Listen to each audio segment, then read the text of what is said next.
Hi, it's me, Rachael Lyn, and today's things on Thursday are all of the ways that I don't follow Dave Ramsey's plan. So if you don't already know, I am on Dave Ramsey's plan to getting out of debt and living a financially free life. However, I don't know that Dave would agree that I'm on his plan. There are several things that I do differently than what he recommends, and in this video I'm going to talk about what those things are and why. My plan for getting out of debt is basically from his plan, and then I have just changed a few things to make it work for me and my life. So first of all, I don't tithe the full 10%. Now there's a lot of reasons that go into why I don't. Part of that is because my church doesn't require a full 10%. Now you could say, well, God does, but my church just asks us to give what we can give. And so I give what I feel like I can give, and I have been slowly increasing that amount over time.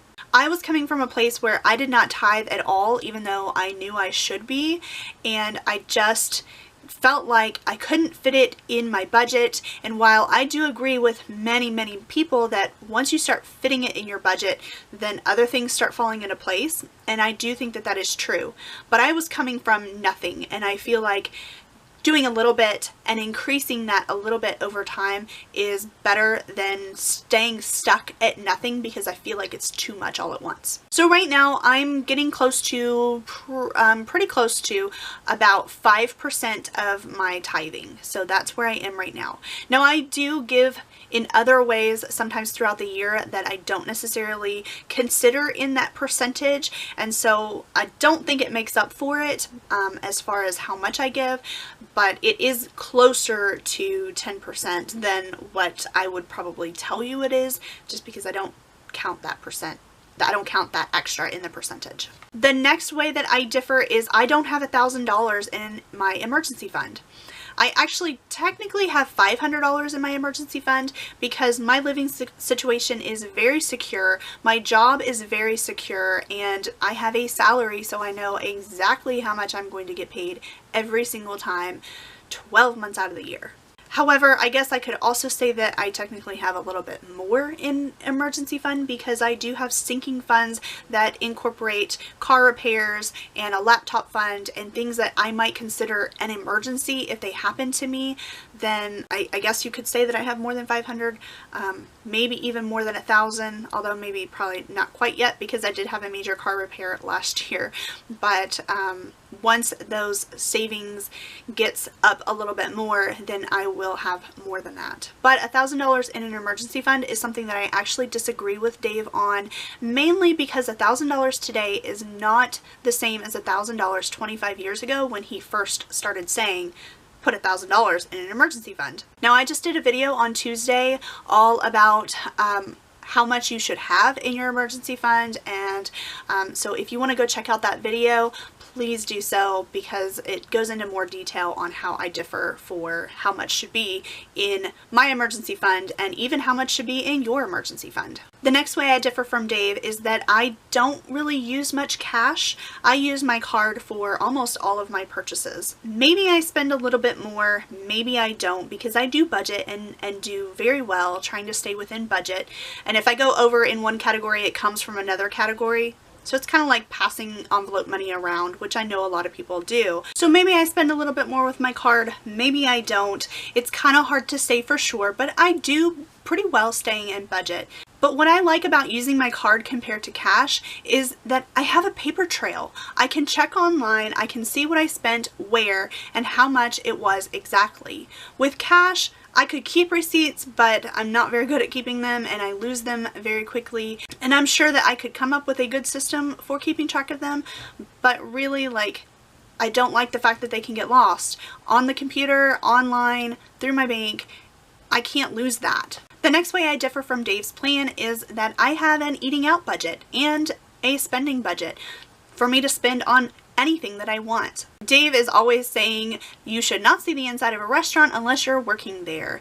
And while he may say to put a little bit of money in the budget for spending so that you don't go crazy, I feel the same way about eating out. Plus, when I am working a couple of extra side hustle jobs that I have, it's really hard for me to not eat out because of the amount of time that I'm spent outside of my house. Now, I could meal prep and do a little bit more of that, but that's also something that's really hard to do in my household when I share it with my parents and my brother, and sometimes when I make things for myself, it gets eaten ahead of time. So eating out is just a part of my life. I really don't have that big of a budget for eating out, and if you add it together with my spending, it is still pretty minimal compared to different budgets that other people might have. And eating out is just one of those things that if I don't do after a while, I probably would go crazy and just spend too much.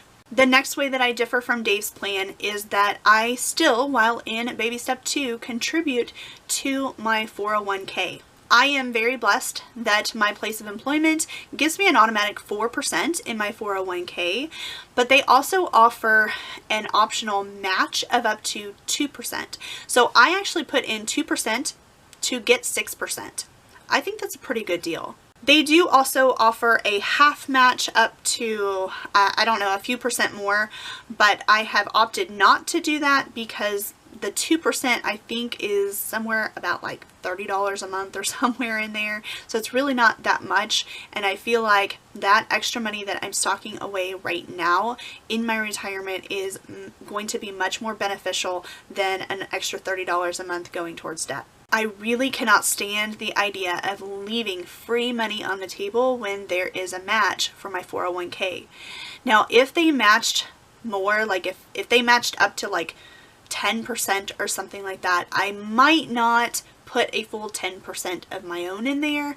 I probably would do more like 5% and then bump it up once I am out of debt. But I feel like leaving that match on the table is just not a good investment for me and my future and my retirement. The next way that I differ from Dave is that I feel like my credit score does matter. Now, I did a video about that on Monday, so I highly encourage you to go check that video out. I've linked it in the card above, so please go see my thoughts and feelings on why my credit score matters. And then going into the very last one that I differ from Dave on, which kind of goes along with my credit score, and that is, yes, I do use credit cards. I will tell you though that I do not pay a cent in interest. Now, I will also say this as a disclaimer that I do not recommend credit cards if you cannot handle them. But I do use them, and I'll be honest, I couldn't use them in the past. I could not handle that responsibility, and so that did lower my credit score a lot. As well as the fact that I didn't handle my student loans very well, and that also lowered my credit score a lot. But I am working on rebuilding my credit for all of the reasons that I pointed out in Monday's video. And also, like I've just said, I do not pay any money in interest whatsoever. I treat my credit cards just like they are my bank card.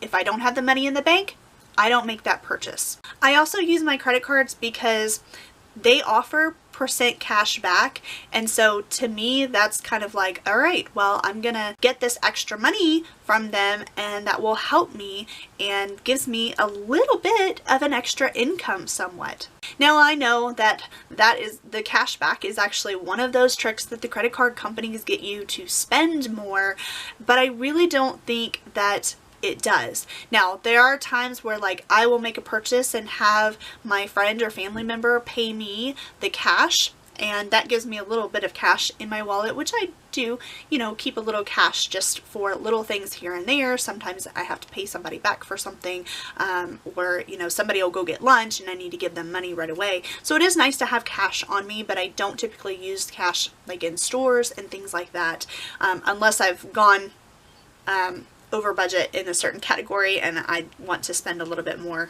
on that, then I'll use cash too to kind of make up for that and it not be taken out of my budget. but I do enjoy the perks of having some cash back.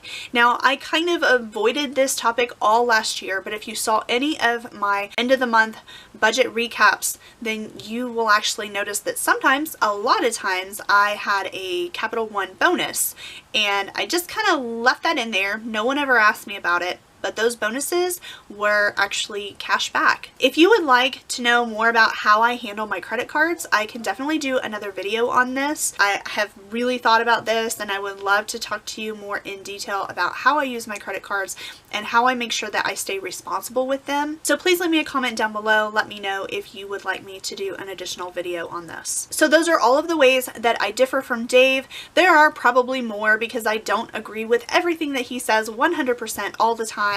And I kind of feel like maybe that's its own little bullet point there too, as far as how I differ from Dave, is that I don't always agree with him 100%, and it's kind of like if he thinks that you don't agree with them, then you're not on his plan. But as far as following the baby steps and those kinds of things, I am following them step by step to the best of my ability and what suits my needs. So if you are on Dave's plan, I would love to know, do you follow him to a T, or do you differ in any way? And if you do differ, I would love to know how it is that you differ from his plan. If you feel so inclined, I would love it if you would like this video. And if you liked what I had to say today, I would love for you to subscribe if you are not already. I make videos about getting out of my student loan debt and losing some weight along the way. That's all I have for today. Thank you so much for watching, and I'll see you in the next one. Bye.